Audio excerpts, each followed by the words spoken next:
And we would not like to be together in one community with a country who is in war and represent an imminent danger on us. Because if a member of the European Union is in war, it means that European Union is war, and we don't like it. Europe is entering a tense and defining political phase, and few leaders capture that shift more clearly than Viktor Orbán. Over the past months, Orbán has positioned himself not just as Hungary's leader, but as one of the most disruptive voices inside the European Union. While Brussels pushes for unity on Ukraine, migration, and rule of law standards, Orbán continues to challenge that consensus, forcing Europe to confront a deeper question about what kind of union it wants to be.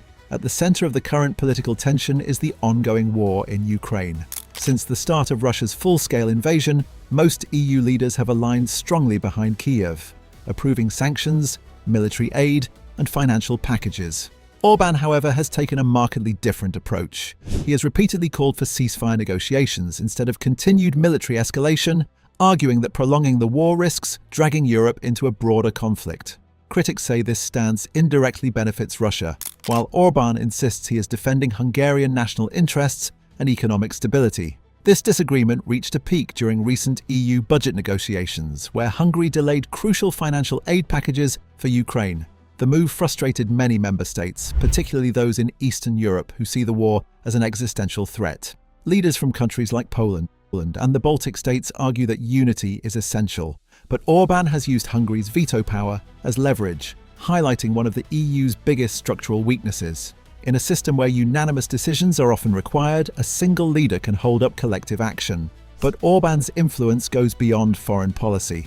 Domestically, his government has spent years reshaping Hungary's institutions, from the judiciary to the media landscape. This has led to repeated clashes with Brussels over rule of law concerns. The European Commission has frozen billions in EU funds intended for Hungary, citing issues related to judicial independence and corruption. Orbán, in response, frames these actions as political pressure, claiming the EU is punishing Hungary for refusing to follow a liberal ideological line. This narrative resonates with a growing segment of voters across Europe who feel disconnected from EU elites. Orbán has successfully branded himself as a defender of national sovereignty, traditional values, and cultural identity. His messaging focuses heavily on migration, portraying strict border control as essential to preserving European civilization. During the 2015 migration crisis, Hungary built physical barriers along its borders, a move that was heavily criticized at the time but has since gained support among other European leaders. The migration issue has once again returned to the forefront of EU politics. With rising numbers of asylum seekers and increasing pressure on southern European countries, divisions are deepening over how to manage the situation.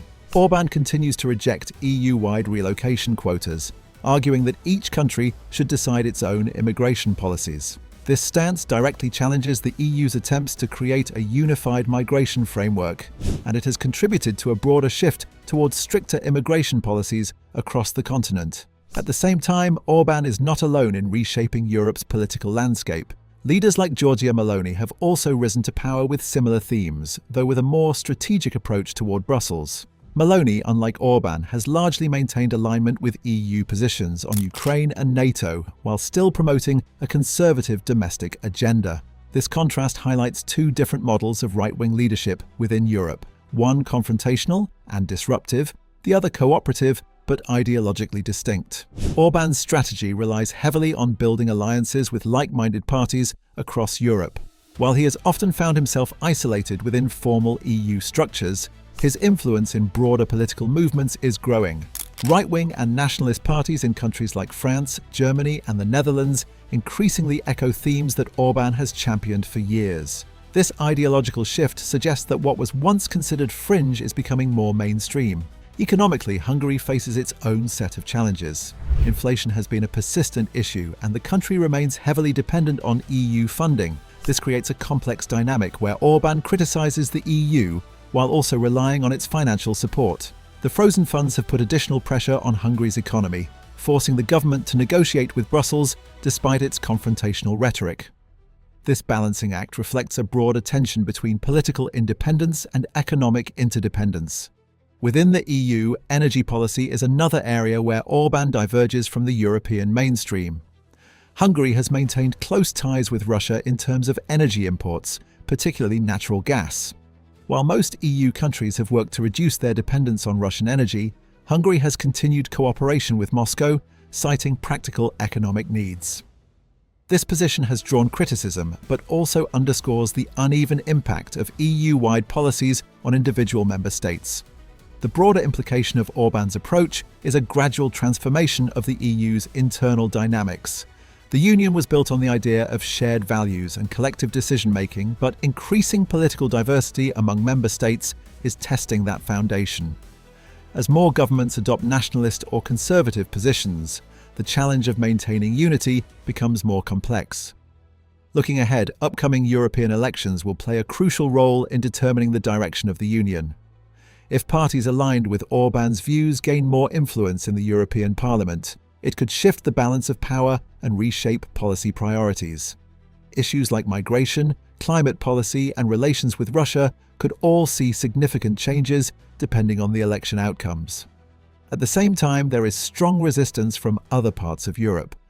Countries like Germany and France continue to advocate for deeper integration and a stronger, more unified EU.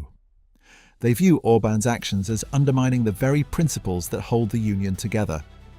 This ideological divide is not just a political disagreement, it reflects fundamentally different visions of Europe's future. What makes Orbán particularly effective is his ability to turn conflict into political capital. Every clash with Brussels reinforces his image as a leader standing up to external pressure. This narrative plays well domestically and among supporters across Europe who feel that national governments should have more control over their own policies. Yet, this approach also carries risks. Prolonged disputes with the EU could lead to further financial consequences for Hungary and increased isolation within the Union.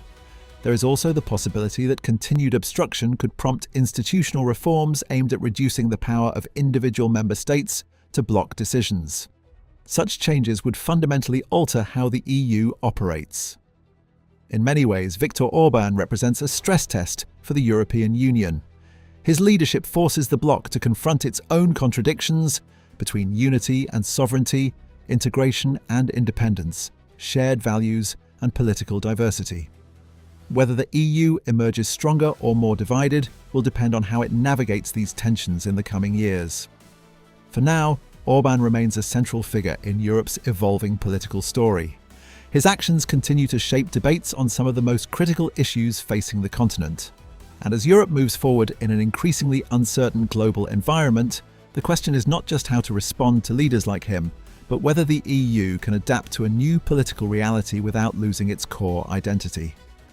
In many ways, Viktor Orbán represents a stress test for the European Union.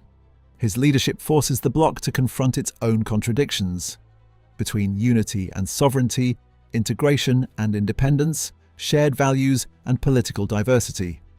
Whether the EU emerges stronger or more divided will depend on how it navigates these tensions in the coming years. For now, Orbán remains a central figure in Europe's evolving political story. His actions continue to shape debates on some of the most critical issues facing the continent. And as Europe moves forward in an increasingly uncertain global environment, the question is not just how to respond to leaders like him, but whether the EU can adapt to a new political reality without losing its core identity. In many ways, Viktor Orbán represents a stress test for the European Union. His leadership forces the bloc to confront its own contradictions between unity and sovereignty, integration and independence, shared values and political diversity. Whether the EU emerges stronger or more divided will depend on how it navigates these tensions in the coming years. For now, Orbán remains a central figure in Europe's evolving political story. His actions continue to shape debates on some of the most critical issues facing the continent. And as Europe moves forward in an increasingly uncertain global environment, the question is not just how to respond to leaders like him, but whether the EU can adapt to a new political reality without losing its core identity.